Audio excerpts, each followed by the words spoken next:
This clown crew offers the MC a deal: hand over the elf to them and walk away peacefully, or join in and gang up to bang the cheesy elf. She is practically freaking out because the MC goes silent after hearing the deal. But inside his head, he's fuming. How dare these bastards make such a messed up offer? He raises both his wand. Time freezes, and before I tell you what happens next, let's rewind a bit. How did he even bump into these creeps? Why are there iron collars around everyone's neck? And what are they doing in this dark dungeon in the first place? The story kicks off with a maze master throwing down against 4 challengers.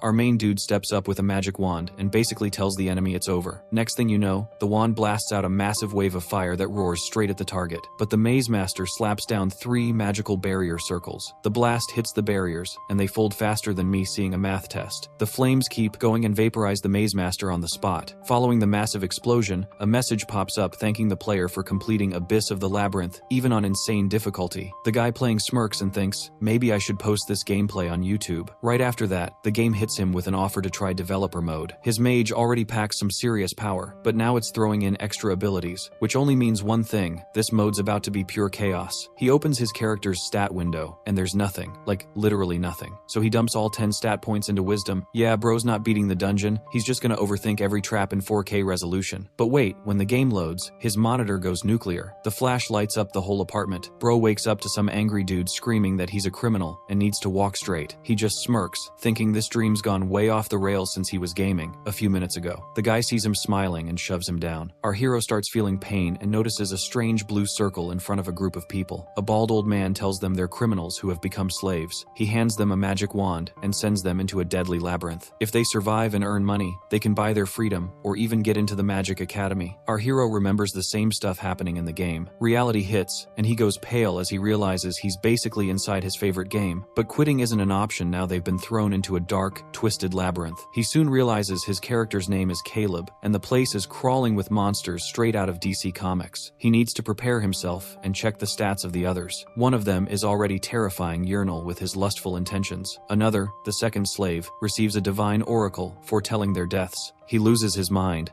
and everyone looks scared as hell. He tells them to man up before his motivational speech even finishes. One fat guy completely loses it and runs in a panic, but a sharp blade cuts him down instantly. They watch in horror as blood spills cold on the ground. Then, a truly terrifying goblin appears, and one slave actually laughs, thrilled that his prediction came true so soon. But an arrow silences him, striking clean and square in the face. The goblins grin like they just walked out of a toothpaste ad. The elf girl and our hero are terrified, knowing they could be next. The goblins charge, one swings its weapon with brutal speed, and just before it can slice our hero's neck, his system triggers an emergency hourglass that freezes time for 60 seconds. As the countdown begins, our guy is blown away because the goblin is literally frozen midair. That's when he realizes this must be the new ability the game mentioned earlier. But there's no time to think about that. He plans to use his wand to block the sword.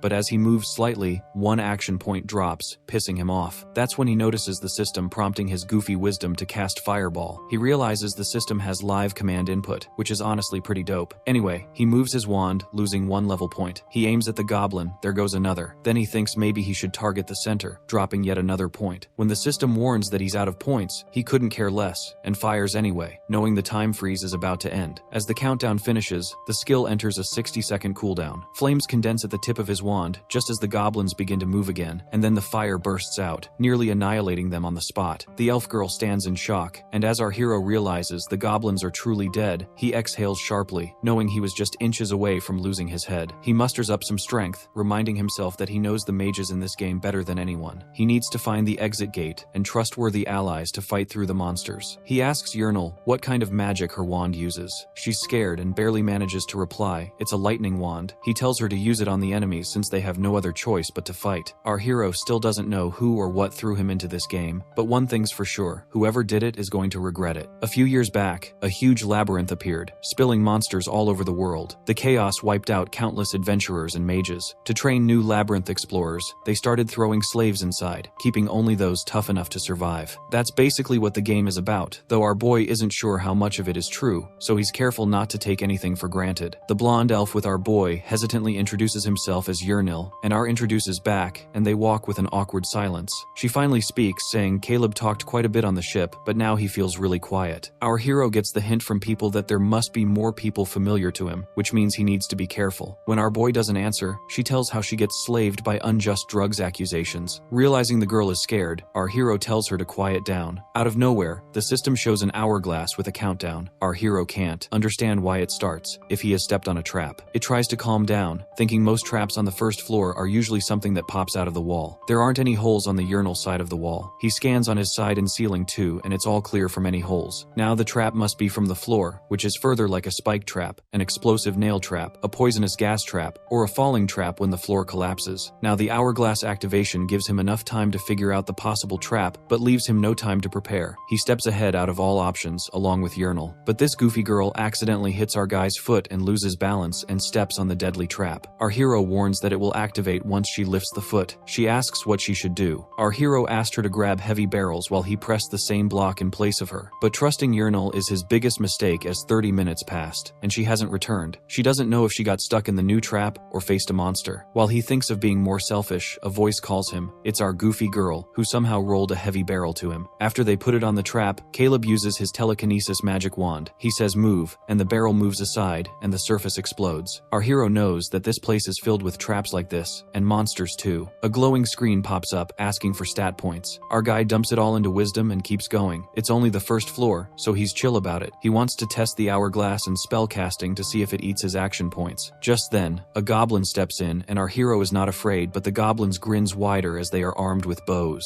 But who cares? Caleb activates the hourglass, uses the fireball magic. Time freezes and the fireball cooldown countdown begins. As he uses the fireball magic, his one action point reduces. The fire blows out of the wand and thrusts towards the goblins. It hits the goblins, cooking them right on the spot. Caleb realizes he can fire off 4 fireballs in one turn. He's basically a walking flamethrower now. Urinal is shocked, saying he has both rapid cast and chantless cast, which is crazy rare. But then she gets sad, thinking she's bad at magic. Caleb looks at her and knows she's still an elf, so there's definitely some hidden potential waiting to come out. He asks how far she can jump. She thinks for a bit, then says, maybe 4 meters. That catches him off guard, since it means her agility's actually solid. He gives her a bow and tells her to test it out. She takes it, saying she's used one before and feels good with it. Our hero tells her she'll cover them from the rear, so he'll take her staff. She happily agrees. Suddenly, she senses something coming toward them. They glance around but see nothing. Our hero tells her to close her eyes and tosses a few balls on the ground. She instantly identifies the number and distance of each one, convincing him she has an ability to detect movement through sound. She then tells Celeb that 4 people are running toward them. Our hero feels uneasy. Any surviving party in this labyrinth is a potential threat. They hurry to a corner and hide, listening to the approaching footsteps, sweating as they wonder what to do next. Finally, our hero musters some courage and steps out in front of them. Pointing his staff, he demands to know why they're following. One bald man says they have no quarrel with him, but he'll need to hand over that spicy elf. The bald leader says their weapons can't break his shield anyway, so fighting is useless. He even tells Caleb to join them, saying they can share the elf together. Urinal is shaking, calling out to Caleb, but he stays quiet for a moment. He's shocked anyone would even think of something that messed up. Then he fires back, telling them to get lost, and Urinal actually gives a small smile. The goons ask if he's joking, but Caleb stands firm with full confidence. The leader gets annoyed and orders his archer to take Caleb out. Right before Urinal releases her arrow, Caleb activates the hourglass. Time freezes, and he notices all the enemies standing in a puddle. Perfect setup. He casts a lightning shock, sending electricity straight into the water. He knows it'll make them drop their weapons, so he follows up with a fireball aimed right into the puddle. With only one action point left, he targets the bald goon and uses it without a second thought, completely draining his action points. Time unfreezes and the goons freeze instead, shocked by the sudden fire and lightning around them. Lightning hits the puddle, and they instantly regret messing with a mage. Their weapons drop as a fireball lands in front of them, filling the whole area with smoke. Baldy panics and tells everyone to run, but before he even moves, another fireball blasts him straight in the face, spreading flames all around. Caleb tells Urinal to take the shot, but she's already ahead of him. Her arrow flies right into the smoke, and they hear Baldy screaming. Caleb realizes she can use her echolocation, so he tells her to finish off the rest too. Caleb gets worried because even if Urinal takes down one minion, he still has to deal with the other, but his magic is on a 5-second cooldown. He tells her to shoot again, and she says there's no need, they're already dead. Caleb notices Urinal only fired 2 arrows, so he wonders how all 3 goons went down. When the smoke clears, he sees it. One arrow took out a single guy, but the second arrow was so perfect it pierced through 2 at once. That freaks him out a little. Yahello admits she's scared of herself too. Just then, the bald guy coughs up blood and screams in pain. Caleb looks down at him, and Baldy gets mad, saying it's unfair to fight with magic. Caleb fires back that he was the one playing dirty first. Baldy says the world forced him to be like this because people without magic are treated like trash. He takes his last breath, saying he has no regrets. Caleb stays quiet while Yahello feels bad about taking down those goons. He tells her to forget it and asks how this was even her first fight. She explains, and he realizes they only acted like that because they had to survive. Then he starts looting the bodies and suddenly remembers he just took a life. In the real world, that would mess him up, but here it feels strangely normal, like everything is just a game. He thinks back to the goblins, when he was actually scared of dying, and now he feels like he's really getting stronger. Vernil pulls out a backpack, and they start checking what's inside. The gear suggests the original owner was an adventurer. They even find an ID card with the name Avison, and Yahello realizes this guy wasn't one of the goons. Caleb remembers the dude from the game. He died in tons of different ways there. Their recent opponents were strong, no doubt, but our hero still handled them with a solid plan. He thinks about whether he would have figured things out if he were in that guy's place, but he knows the answer is no. Without the hourglass, he would already be dead. He doesn't want to rely on luck or powers alone. He tells Yarnell to keep moving. He keeps reminding himself that he needs smart plans with no mistakes. This might be a game world, but it feels real. He has to survive. On the road, the elf starts slowing down, worn out after 12 hours of walking and fighting goblins. Seeing that, our guy calls for a break, and she lights up with relief. They set up a small fire and sit to eat. She offers him some bread and quietly thanks him for saving her twice. He tells her it's nothing, but she looks up and asks what would have happened if he'd taken that disgusting deal. Our hero simply says he doesn't turn back on people he trusts, and that simple answer wells up her eyes. She tells him to sleep, and first, she takes the guard. Without shame, our hero goes straight for the nap. The system dings, leveling our guy to 3, and telling him to spend his stat points. After thinking it over, he dumps everything into wisdom again. Now he can check his allies' stats, and sees the elf also hit level 3. Her agility's insane, plus, she's got sound mapping and blindness immunity, so he pumps all her points into agility too. When he wakes and tells Yahello to rest, she's already half asleep before hitting the bed. Just before passing out, she asks what he's up to. Our hero picks up his staff and casts a fireball. The blast hits the target perfectly. He smirks, noticing the power has definitely improved. It's not just a dream. Yahello is half asleep, but can't help admiring our hero's skill right before dozing off. Caleb then decides their next goal is to find the exit gate. Next morning, as they head out, the elf asks how long to reach the gate. He says it's hard to say. 3 paths stretch ahead, and he figures the gate's spot is random, meaning it's all up to luck, which he's never had. After walking a bit farther, they finally spot the exit door, but a party is stationed in front of it. Our hero grips his staff, noting their gear, and realizing they're experienced fighters, so they'll have to be careful. A dwarf calls out, asking if he's from the Academy's slave team. Our guy nods, sensing no threat. The dwarf, Vertanen, turns to a priest named Emma, and asks when the Academy last sent a group in. She thinks and says yesterday morning. Our tiny tank dwarf says it's impressive they made it this far, and guesses the elf dropped magic for a bow. Yahello tenses, curious how he knew. The dwarf eyes the 2 wands and says the guy must be pretty sure of himself. Our boy lifts one wand, saying he is. Tiny Tank asks if one fires fireballs, and he raises the other wand, like wanna find out? The boss glances at the cat guy, asking what he thinks. His name is Jikal, who says they can't sit here forever. Emma adds that since the kid seems sure of himself, they should just take him. The boss sighs, saying confidence means nothing if he's still a slave tier mage, and if he's like that clown Avison, they're in for a letdown. Still, everyone knows they're out of options. Hearing the name Avison, Caleb wonders if that's who they lost, and asks if they're missing a teammate. The dwarf nods and explains they ran into a black hornet on the first floor, and Avison didn't make it. He says it's a shame since he actually liked the guy, even if his magic was weak. Emma snaps back that Avison isn't dead yet, and reminds him they used a soul preservation spell, so they can still revive him with a resurrection scroll. Tiny Tank sighs and asks where she expects to find one right now. Our hero suspects something. They found the exit but can't beat the boss behind it without a mage. If it were a troll or salamander they'd be fine, but a flying boss would make them eye Yahello for her bow. But they are wanting a mage and the speed of an elf. Then the conclusion is that the boss monster is a venomic spider. Caleb says it out loud, and the entire group freezes. Emma, Zekel, and even the dwarf are stunned that a slave mage knows about it. Caleb knows the venomic spider fills its lair with poison and webs, moves at high speed, and can slow or blind its enemies. Once trapped, you are as good as dead. Only a fire mage can counter it by burning the ceiling, clearing the webs, and grounding the spider. Caleb calmly says he is the only one who can. Emma immediately votes for him to join, and Zekel agrees.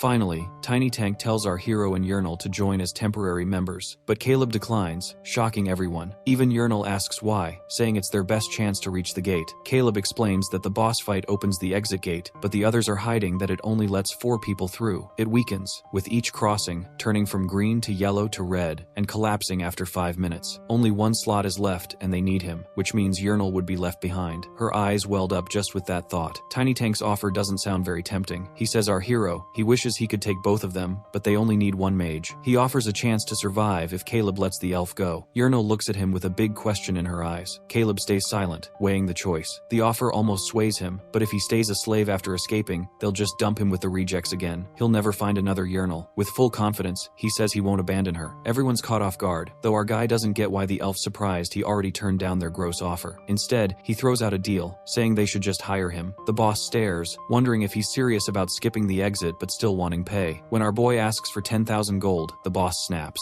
The elf's shocked too, but he's got it all figured out. Their loot's worth a bit, and that amount could buy both their freedom. The group starts arguing until a couple of them admit it's probably better to just take the deal. Caleb figures they have enough money since they hired a pricey priest. They're worn out and rushing to revive Avison before his preserved body fails, so they'll have to take the deal. Jakal shrugs, saying there aren't any other mages anyway. Our guy says, for trust's sake, he wants Emma to swear by the goddess Nathaniel. Emma's cool with it, saying a covenant can't be broken. The boss tries to bargain, dropping the price to 9,000, but our boy fires back with 95. They go back and forth until the boss gives in. Emma seals it, forming a covenant that promises 9 to 5 for hiring our boy and the elf, with the deal void if either side dies. Both agree, and our guy says it's time to move. They enter the boss room covered in webs. It's dark, and he figures the monster's hiding up top. He spots something off to the side, a neutral item packed with explosives just like most rooms have. Tiny Tank warns them to watch their step since the webs stick hard. Our guy says they should find the boss first, but the boss man tells him to just burn the webs and not play hero. Then a sound hits, cold and sharp, and a web shoots down from above. Tiny Tank blocks it with his axe and yells for our boy to burn the ceiling. The monster keeps firing, and our guy says, since it's showing itself, this is the best shot they'll get. He flips his hourglass,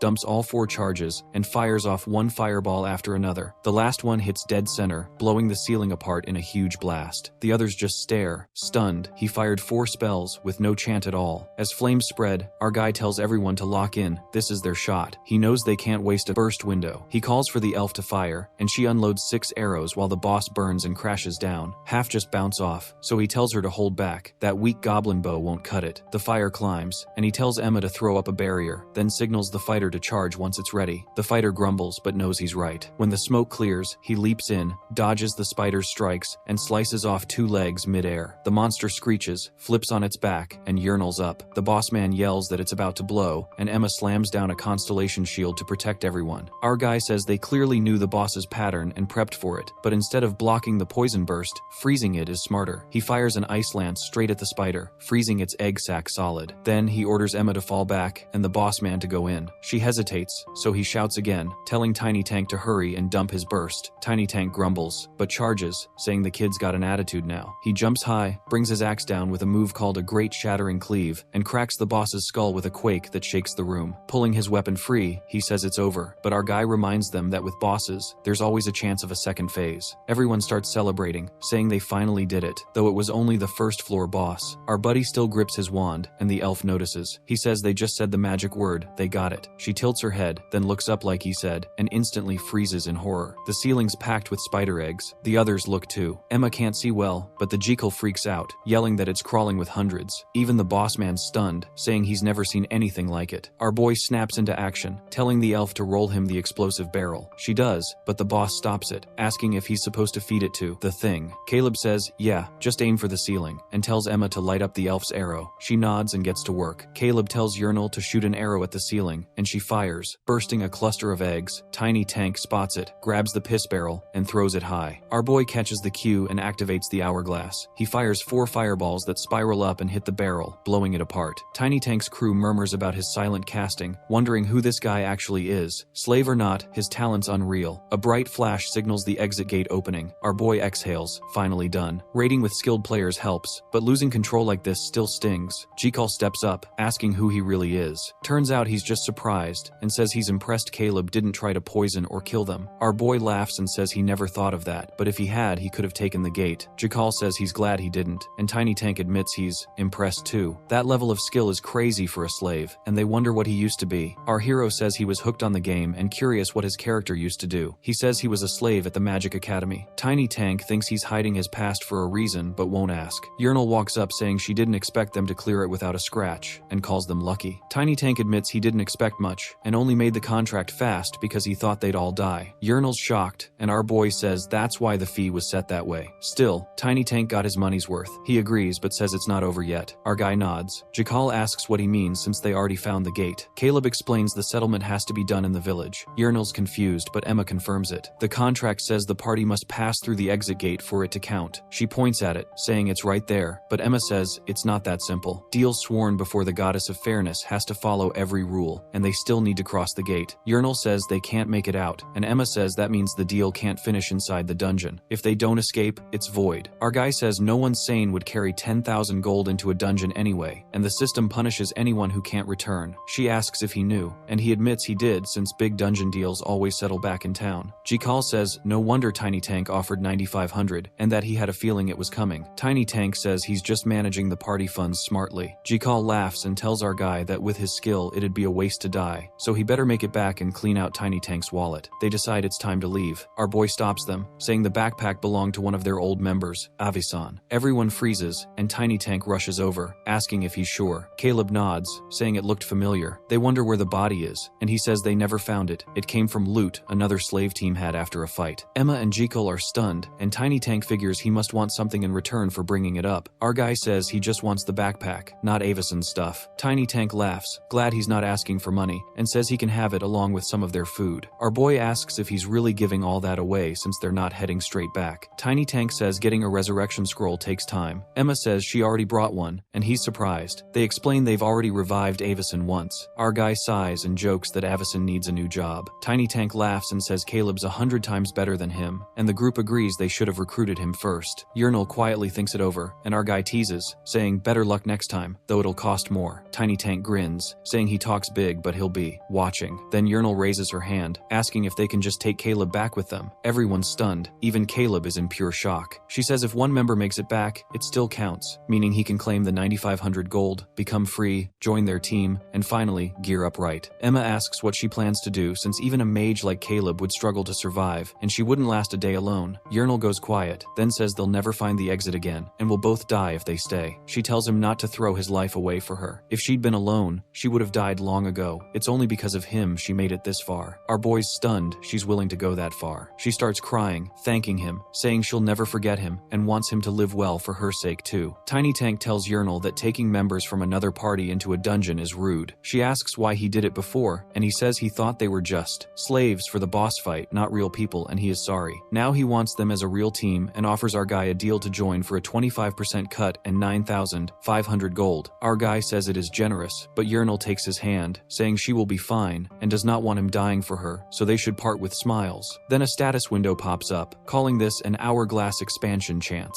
If he stays with her now, her trust will hit 100%. It shocks him, and as he checks the details, it says that keeping her trust above 80% later will let him give her commands in battle. When his turn ends, she'll act on his command automatically. Our boy mutters, "This is crazy." Then it hits him that, just like in the game, special skills evolve through paths, and this one lets him command allies. If he gives an order on his turn, she will follow it after. He cannot push her past her limits, and the commands will be simple, like dropping her shield or shooting a spider. Each move likely costs an action, point the same as his. Tiny Tank never waited for orders before, but she always acted right after his turn. Realizing how useful that timing is, he grins. Tiny Tank asks what he thinks, but our guy says he needs time. He activates the hourglass to calm down and think. He knows this choice could change everything, so he has to be careful. Our boy faces two options: take the upgrade and stay with Urinal, or leave now to join Tiny Tank's pro team and earn his freedom. His turn ends, and he's decided. He grabs Urinal's arm and says thanks, but his answer's the same. He's escaping with her, just like they planned. Urinal starts sobbing. Even the Tiny Tank shocked he'd give up such a chance, asking if he's serious. He says he is. Even in a game, he'd make the same call. Raising her is smarter long term, and he's not heartless enough to ditch a crying girl. She asks why he's staying, but he just tells her to hush. He's already stressed, and leaving her would kill his conscience. Jakal rushes over, shouting through tears that our guy's a real man. Emma laughs, saying the academy really picked a good one, and Tiny Tank just says he wants him even more now. Emma says that she's sorry to ruin the moment, but wonders how they're going to defeat the next boss alone. He asks if they could take the spider's corpse. Tiny Tank says that's not right. A touching moment is one thing, but this is something else. Caleb says this guy is autistic because he has no situational awareness. He says that he'll just buy it, and they should deduct the 1,300 from the 9,500 reward. They agree, but charge him an extra 200. Caleb agrees, and Tiny Tank asks Yernal's name. He calls her Pretty Nil, making her angry as she corrects him. He laughs, saying her sincerity was cooler than Caleb's fireball, and gives them both a token of support. He gives Yernal 4 health potions, and she thanks him. Tiny Tank says he'll buy Caleb a drink if they make it out, and Caleb tells him it better be 2. Emma adds that they can find her at the Temple of Nathaniel for their reward. She blesses them for safety, and Caleb notes the blessing gives +1 to all stats for 12 hours, with immunity to curses and decay. They decide it's time to head back to town, giving one last dramatic stare before the gate, like heroes in a cheap movie. Jakal yells for them to remember his name, though he's pretty sure no one will. Emma wishes them luck, and Tiny Tank digs through his bag, muttering that it's farewell for now, and pulls out an E-ranked mana stone. It glows and counts as one person through the gate. He rolls it in and one slot lights up. He tells them to find him at the Adventurers Guild if they survive, saying he knows they'll come and he'll be waiting. The gate closes and Yernal drops to her knees, wondering why our boy stayed and how they'll clear the exit room now. He says he knew it was a long shot, but tells her not to worry. He's played this game too long and already planned it out. He tells her not to cry since they can handle it and should start by ripping the spider's fangs from its corpse. She nods through tears, and her trust hits 100%, letting him command her in battle. She says she's willing to do anything, even be his shield, but thinks it'd be faster if they work together. He tells her to trust him, saying there's a reason for everything and she should just focus on the fangs. She answers with a quick yes, and our boy says he wants to help, but the success rate depends on dexterity, and hers is higher, so she's got a better chance. He needs to check the skill expansion system and plan ahead. It repeats what he knows, but adds that tough or unnat Yernal commands might fail. He thinks that makes sense, and decides to test what kind of orders she can handle soon. She pulls out the fang, proud of it, and he says, good, they'll make poison arrows on the way. He smiles, thinking she was crying a minute ago and they could still die anytime, yet she looks genuinely happy. Our boy tells her to mix the poison with a goblin arrow to make a poison arrow and hands it over. She says even if he makes new arrows, they might not help much in battle. He explains that her weak damage came from bad gear. Bows are hard to replace, but good arrows can make up for it. If she combines the right materials, even a lousy bow can hit hard. The success rate depends on dexterity, so he's not expecting much, but she nails it on her first try and asks if that's right. He's stunned and asks how, and she says she just poked carefully until it worked. He blinks, thinking one wrong poke and she'd be a poison pancake, yet somehow it worked. He now holds a poison arrow and mutters that maybe he should hire her as his personal hazard tester. Our boy tells her to save the poison arrows until he says so. She agrees, and they head down the hall. He decides to test his new hourglass feature and activates his turn. With 4 actions left, he tells her to hand him the water bottle. It doesn't cost any points, which surprises him. It makes sense, since it's not a direct action. When his turn ends, she opens the bag and gives him the water, saying it's hot and she thought he might be thirsty. He smiles, curious how this will work in battle. Then, goblins appear ahead, and he sees a chance to test it. He activates the hourglass, casts fireball at the first goblin, and tells her to shoot the leg of the one in the back. As soon as his turn ends, she fires. One goblin burns, and the other takes an arrow to the leg, screaming. Our boy walks up, finishes it with a fireball, and asks why she aimed for the leg instead of the head. She says the leg was easier, and he realizes that once he gives a command during his turn, she follows it completely, even against her will. Our boy figures this new ability could help with things only a girl could do. Remembering the note about tricky commands, he decides to test it. He activates the hourglass and tells her to do a TikTok dance, then ends his turn. She just stares, confused, and nothing happens. He tries again, saying any dance will do, and she suddenly busts out a silly move, panicking as she realizes it. He blinks, thinking maybe he just unlocked a weird new party trick. She apologizes, and he tells her to just keep going. As they go deeper, he grabs a drink and says he needs to know something. He activates the hourglass and asks her to tell him everything she knows. She says she heard people on the slave ship call him a murderer. He spits out his water, spraying it everywhere. She asks if he's okay, and he wipes his mouth, saying he's fine, but maybe people should mind their own business.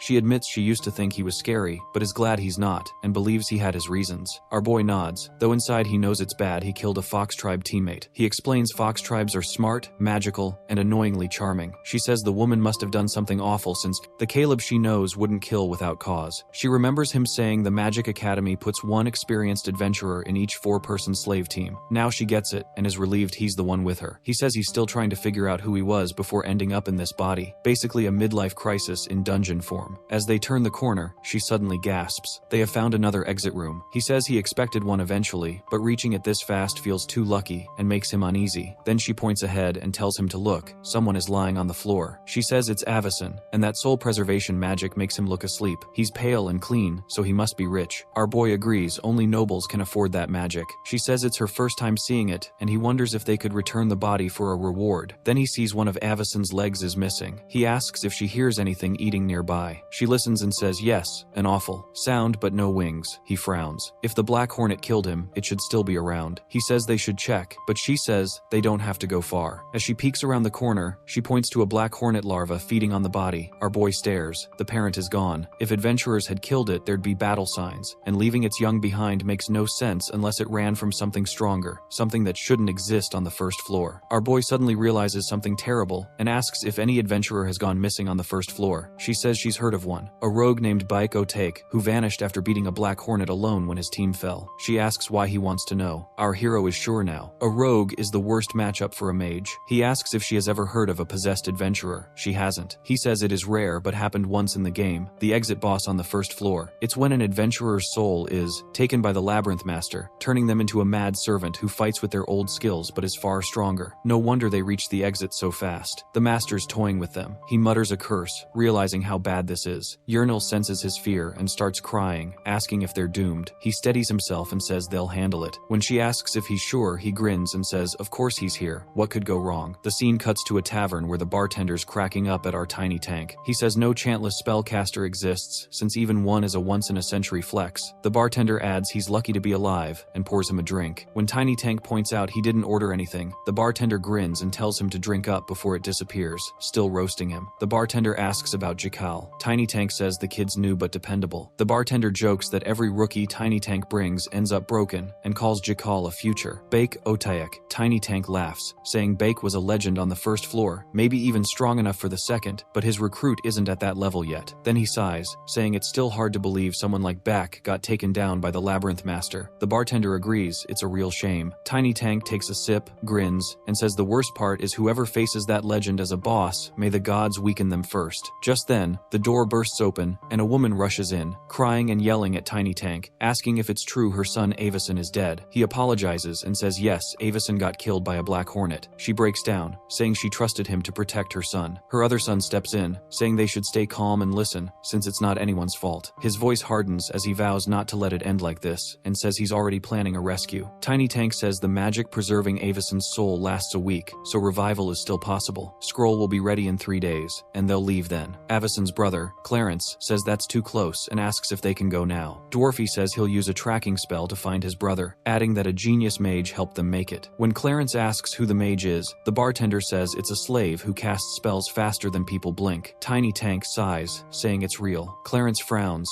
thinking they're messing with him. His mother hopes that Mage found Avacyn's body, but Clarence looks ready to explode. Tiny Tank says maybe, since the team had only 2 people. Clarence groans, saying he's sick of hearing about that duo. His mother snaps that now isn't the time to pout, and promises a fat reward to anyone who brings her son back. A lizard nearby overhears and slides his chair back, asking how much she'll pay. He claims his crew works the 3rd floor, and doesn't fumble like Tiny Tank. Clarence shuts him down with a death stare, telling him to stay quiet unless spoken to, and the lizard runs away, like his browser history just went public. Clarence then tells his mother that throwing money around will only attract the wrong kind of people. The mother says if she doesn't offer a reward, no one will find Avacyn. Clarence says he'll go himself with the dwarfy. Tiny Tank is chill with that, saying if a 5th floor mage is joining, that's even better. Clarence says it's his brother, so he should be the one to bring him back, and he's curious about that genius mage too. Our hero tells Yahello they should call it off. She's confused, but he explains they've waited too long for the dwarf's party. The caterpillar will die in 2 days, and once the scent fades, other monsters will swarm in. It's the offspring of a 1st floor boss, so they can't stay idle. He knows it's valuable but insists they move. Yahello suggests waiting for the next exit room, but he refuses, saying if Baik Otake is really here, a 1st floor party won't last. Their only chance is for the 2 of them to take him down and escape. When she asks if they can win, he smirks, saying there is a way, though it won't be easy. She agrees to do whatever it takes, and he grins, saying good, because their plan will be rough. Later, after some rest, there's a huge explosion in the hallway. Goblins panic as one gets shocked, and another takes an arrow to the head. Our guy says their hellish training starts now. They'll need to take down 100 goblins. She's horrified, but he's already charging ahead, and soon they're mowing through goblins in a fast-paced montage. He explains that level 5 is the 1st floor limit, and they're just over level 4 after beating the spider. With 2 days of non-stop training, they can reach it, and hitting that mark unlocks a new special ability. He plans to collect only the best magic stones, and tells her they're going after the goblin shaman next. She's clearly exhausted, but he he pushes on, saying they need its scrolls. That night, they rested near the caterpillar. He praises her, while she's flat on the floor, barely breathing. He says they're finally ready. She notices the caterpillar breathing weakly, almost like her, and he says it'll probably die tomorrow since it hasn't eaten in days. Then she hesitates and quietly wonders if they should feed it avicen. Caleb says things have gotten intense, but not that insane. Damaging a soul-preserved body's a serious crime, but at least they've gathered everything they need in time. She asks what's next and sees him filling an orc barrel with water. He says it's part of the plan and almost ready, so they should rest. She offers to take first watch, but he's already lying down, saying he needs to sleep first to recover and plan ahead. She glares, giving off killing intent, and he laughs it off, promising to take an extra half hour on his shift later. That softens her, and she tells him to rest well. He mutters that she's got a scary side and asks her to wake him in 2.5 hours. As he enters rest mode, both their levels rise from 4 to 5, unlocking a new special ability for him. Caleb says they're heading into the exit room next. She hesitates, asking if he's really planning to face the boss looking like that. He tells her not to worry, what she sees isn't everything, and they'll still win. She says that's not what she meant. She just can't believe he's actually wearing that. He says of course, since the black hornet egg is tough and makes great armor, though the poor caterpillar's still whining. She mutters that it reeks. The doors open, and they step into the boss room. A man sits on a throne before rising to face them. Caleb calls him out to fight. Baekotake laughs darkly, vanishes, and suddenly appears behind them, attacking in true backshot style. The hourglass activates,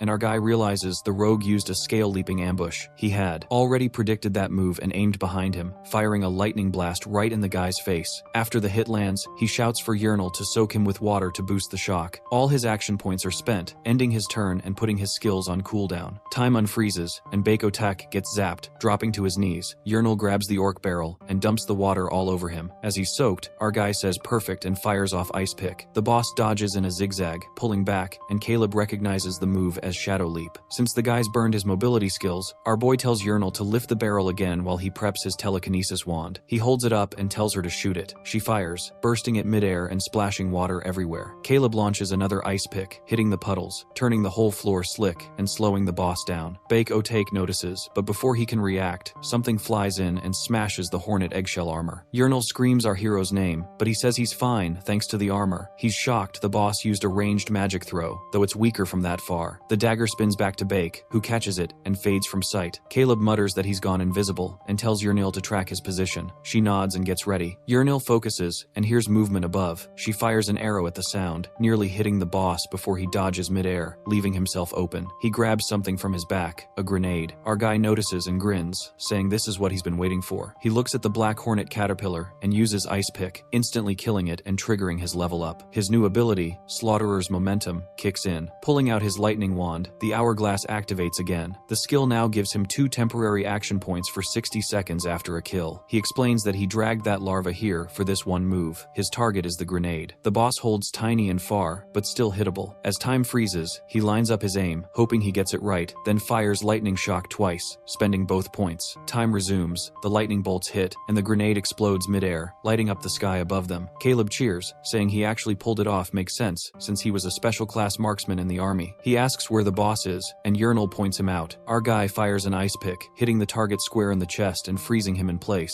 He grunts in pain, and Caleb says the freeze landed perfectly, so he can't dodge. He tells Yahello to finish it. She draws a poison arrow and fires, striking the boss in the chest. Caleb says level doesn't matter now, the poison hits dead on, and the gas will kill him slowly. 20 damage a second for 20 seconds. Even without seeing a health bar, it should be over soon. He mutters that he hopes the guy doesn't fight it. Then a bright light bursts from the poison cloud, dispersing it completely. Caleb groans, saying he shouldn't have counted on luck, and tells Yahello to move to plan B. He really didn't want to use it. A possessed adventurer is the worst kind of enemy, since they can still use their special abilities from when they were alive, and the boss now looks furious. The good thing is that our boy already prepared a plan B if the poison failed. Back then, Kim planned with Yahello to shoot one poison arrow first and wait to see what happens. She's like, shouldn't we use both to have a shot? Kim says their enemy once soloed a black hornet, and that's what's bugging him. If the guy can handle poison, that explains a lot. He's fast and skilled, but there's no way he fought that thing without getting stung. So if he got poisoned and lived, maybe he's got some way to heal it. Yahello goes, so you think Bake can cure poison? Kim says, not exactly. He's a rogue, not a mage. If it wasn't a potion or scroll, it's probably some built-in ability. The real question is if he can cleanse it right away. Yahello says if he can, they're toast. Kim grins and says, nah, that's when we go to plan B. They had to because Bak has already activated adrenaline surge to restore his HP. His eyes glow, and as the dude uses another another speed ability, he is literally eating the distance against our boy, who is already sweating because the hourglass still has 3 seconds left on cooldown. Yahello asks if she should loose the poisoned arrow, but he stops her because the enemy will easily dodge the arrow at the current speed. He finds no option but to begin combat, and uses his first lightning shock at Beck, but Beck dodges it, and then, with blinding speed, reaches our hero and snaps his hand. Our hero yells in pain, but Beck picks up a dagger and is just about to finish our boy. Caleb finally signals the goofy-ass Yahello to hit Beck, but Beck looks at her and drags our boy far away from Yahello's aim. Our hero's plan B ends up getting him stabbed by Beck's dagger. She can only helplessly watch him. Our hero feels hellish pain and brings out potions to heal, but bastard Beck steals one from his pocket, pissing our hero further. After he drinks the potion bottle empty, he attacks again, but luckily the hourglass finally activates. Our hero takes his time to drink his next potion, while Beck stands frozen inches away from stabbing again. Somehow, his plan B gets him back on track, and now he's throwing potions like crazy. He even uses a scroll as the freeze time ticks. As he uses the scroll, he tells Yahello to shoot the bastard Beck. Before sipping another potion, he farewells Beck, and the hourglass also resets.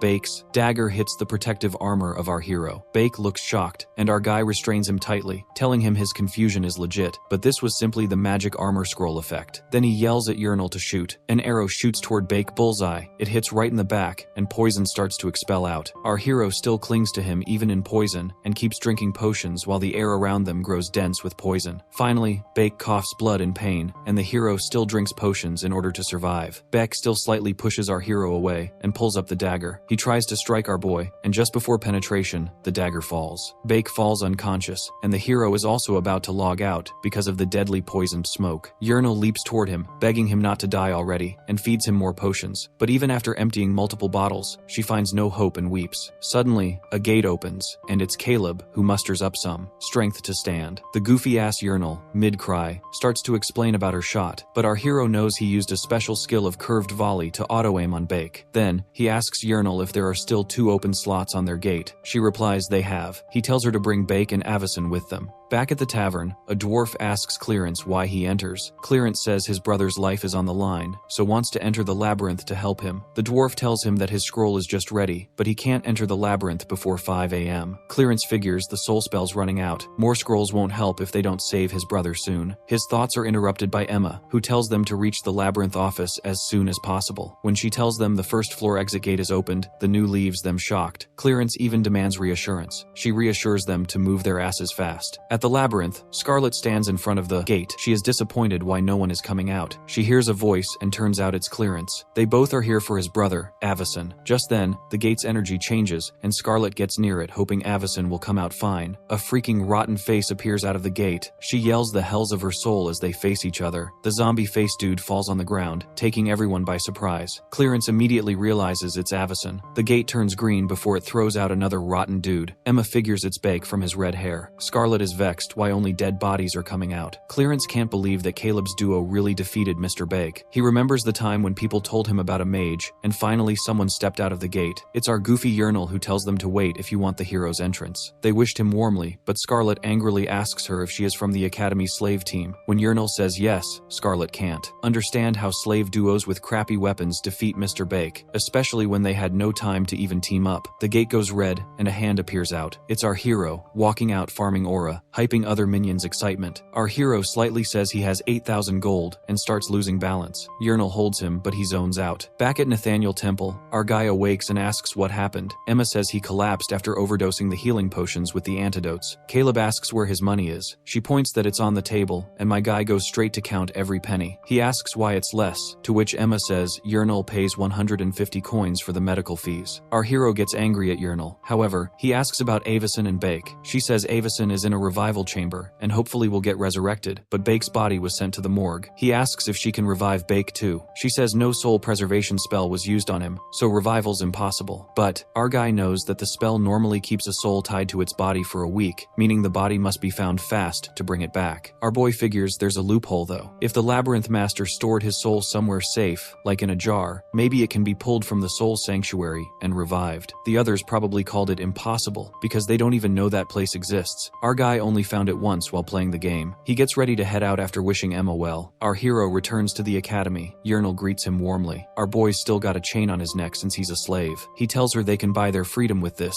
and she lights up. But once the numbers are done, it turns out she can't be freed after all, and her excitement crashes. Our guy asks what went wrong. This guy explains that freedom costs 3,000 gold, and Yahello's share is only 2, so she's stuck. Our boy looks confused, asking how the whole calculation thing even works. The guy says it's easier to show than explain and pulls out the scales of fairness, which judge how much each person contributed in the adventure. Based on the tiny tank team's testimony, the girl's share comes out pretty low. Our boy frowns, saying he's never seen this kind of magic in the game, and that her score doesn't make sense. She made the weapon that took down Baek Otayek herself. He asks if this has to do with Tiny Tank's contract. The guy explains that their goal was to get the poison arrow and clear the next exit, and if she couldn't handle processing the poison fang, they wouldn't have made the deal in the first place. Hearing that, she breaks down crying. The guy pauses, then adjusts the scales, saying it's all been recorded and the full calculation can start. Finally, he casts lie prevention magic, so no one can say anything but the truth. The guy explains that this manual is for judging a slave's team contribution and warns their tongues might feel numb under the spell. He tells them to drop their bags on the table and truthfully share what they did up until leaving the labyrinth. Our boy steps up first to give his testimony, saying their goal was to escape slavery together. After adding up everything they earned from the magic stones and Baek Otayek stuff, the total comes to 14,600 gold, around what a normal 4-person team makes on the first floor. But her share is only 20%, not even close to the 3,000 she needs. Our boy looks surprised, saying he thought he worked hard and doesn't get why she's getting so little. She tears up, clearly disappointed. The guy coldly points out that slaves in the labyrinth usually earn around 500 gold if they even survive, and she's lucky to be alive. He says she wasn't skilled, she just followed our boy's plan and fired 2 poison arrows, something anyone could have done. Still, if she's unhappy, she can object now. She quietly says she accepts. Our boy can't help but feel that the guy didn't need to say it so harshly, but the guy cuts him off, warning him not to show her any kindness. The guy explains that sending slaves who were criminals into the labyrinth is part of their punishment. He then asks our boy if he plans to use his gold to buy freedom. Our boy agrees, pays 3,000 gold, and the guy removes his slave collar with magic, congratulating him as a free man. Soon after, 2 men come in to take Yahello to the slave quarters, mentioning she's skilled with a bow and could fetch a good price at the Adventurers Guild. Our boy says he'll go find her later, but the assistant stops him, asking if he's interested in enrolling at the university. They can't afford to lose a mage with no chanting and high-speed casting abilities, and promise full support if he joins. Our boy notices the shift in attitude and realizes they now see him as valuable. Since many mages likely died in the labyrinth eruption, it makes sense they'd want to keep him. He asks what kind of benefits he'd get, and the assistant praises his exceptional talent. Just then, someone enters the room asking if this is the rumored mage. The assistant introduces him as Professor Maldini. He says he came to see the genius who casts without chanting and at incredible speed, along with the instructor from the exit gate. Maldini says he wanted to see him for himself. Our boy introduces himself, and he says he likes the determination in his eyes. He skips the formalities and asks one thing, what he believes is the mission of a mage. He answers that it's to create new magic or defeat labyrinth monsters. Maldini shakes his head and says he's wrong. He tells him there's a mission far more important than creating new spells or fighting monsters, eliminating otherworld possessors. Our boy's heart sinks as he explains that countless people have died from labyrinth eruptions, and after years of research, they discovered the eruptions happen because of those possessors crossing into this world. If they stay out for over 2 weeks, the labyrinth erupts to wipe them out. No one knows why, but it keeps the peace. Hearing that, our boy mutters that even as a free man, peace isn't meant for him. Maldini goes over his record, noting he used to be an adventurer from Wyndham and became a slave after killing a teammate claiming she was a possessor. That shocks him, and he smiles, saying he'll fit right in. He then tells him to join the possessor identification club he leads, joking that he's not one himself, right? Our boy stays silent, realizing he'd be in serious trouble if he answered carelessly, since the lie prevention magic is still active. Our boy goes quiet for a moment, making the professor curious about his sudden silence. Truth is, he's scared the lie detection spell from earlier might expose him. The professor gives a sly smile, saying it's odd for him to hesitate over such a simple question, which only makes our guy more tense as he struggles to come up with a safe answer. Just then, Clarence walks in to greet the professor, saying it might be too soon to recruit our boy since he's still shaken from the labyrinth. The professor welcomes him, remarking that a hardworking man always gets a good harvest, hinting that even Professor Isilov must have taken an interest in our guy. Clarence steps in again, saying that with his quick, clean casting style, he's better suited for labyrinth work than for hunting otherworld possessors. The professor doesn't like the interruption, but Clarence smiles, and tells our boy to take his time and think about joining the Labyrinth Exploration Club. After the talk, our boy walks out, relieved that the lie detection spell finally fades. He tells himself that if anyone tries tries using it on him again, he'll probably end up fighting them. The thought of such a spell annoys him. It's too convenient, too invasive. Sure, it can help catch liars or criminals, but he hates the idea that it can strip someone of their secrets. While he's calming down, Clarence catches up to him and introduces himself as a senior mage, and the brother of the guy our boy saves. He thanks him sincerely, saying it helps him find his brother's body easily. Our boy says it isn't a total loss, since he's free now anyway. Clarence apologizes for staying quiet earlier, saying it feels wrong to talk while the spell is active. That surprises our boy, who says most people find using that kind of magic rude. Clarence agrees and explains it's actually only allowed during slave evaluations. That's when our boy realizes the spell has strict limits and gets even more irritated thinking about how carelessly the professor uses it. Clarence apologizes for the professor's behavior, saying not everyone at the university shares the same hatred for isekai possessors. He breaks down how things work. There are three main factions with their own beliefs. The first is Professor Meldini's group, all about hunting down possessors. The second is Professor Iselov's, which supports them and handles labyrinth exploration. And the third is the Professor Dahlstream faction, which actually reveres them. He explains that Dahlstream studies ancient texts about the connection between possessors and the master of the labyrinth, believing that beings can control human souls and drive people insane. Clarence goes on, saying, Dahlstream thinks there's only one mage who can resist that madness, a possessor known as the turn-based system sorcerer. That name stuns our boy. Clarence says old records describe this sorcerer as someone who can stop time itself and bend reality at will, though most of it sounds more like a vague legend than a clear truth. Clarence mentions that the Professor Dahlstream faction is the smallest, with only a few mages keeping it running. When their talk ends, he tells our boy that his professor is waiting and leads him inside. Professor Islov welcomes him warmly and explains that his club focuses on studying strange phenomena inside the labyrinth, secret rooms, monsters, and the ecosystem, but their current priority is investigating possessed adventurers, not isekai possessors. He then shares his theory about Bake Otayek, saying the man isn't truly dead and that his soul might still be trapped somewhere in the labyrinth. Our boy knows more about souls than the professor realizes, so he stays quiet, while Isilov asks him to help find Bake Otayek's soul. The request actually sounds simple to him, since he's done something similar before, but he hesitates, knowing he wants to avoid Meldini's faction and that Dahlstream's group would be a hassle. After thinking it through, he decides joining Isilov's club is his best option. He then asks if he can form his own team for the club's missions. The professor is surprised but smiles, saying most students prefer joining experienced groups, though there's no rule against it. Our boy agrees and officially joins the club. Our hero is shown to his new dorm room at the magic school, and the assistant tells him to rest after everything he's been through. The place is far more comfortable than anything he's ever had, and he can't help but be impressed. When he asks if he can bring future teammates over, the assistant says it isn't technically allowed, but hints he can bend the rules if he's careful, which makes our boy quietly tag him as a sly one. After the assistant leaves, he takes a long shower, finally feeling at ease. As he relaxes, his thoughts wander over everything that happens that day: the escape from the labyrinth, the fight with Bake Otek, earning his freedom, and getting into the university. It all feels unreal, like too much for a single day. He starts planning for tomorrow, deciding to hit the all-night library for research, and then visit the admissions office to bring Yernal back. Still, he pushes the thoughts aside for now, reminding himself he has a long road ahead and needs some real rest first. The next day, our boy drags himself through class, tired from spending the whole night studying in the library. Still, he figures this kind of exhaustion is better than dealing with that lie detection spell again. Professor Dahlstream shows up with his usual mysterious smile, introducing himself as the one teaching first years a new spell called Memorize.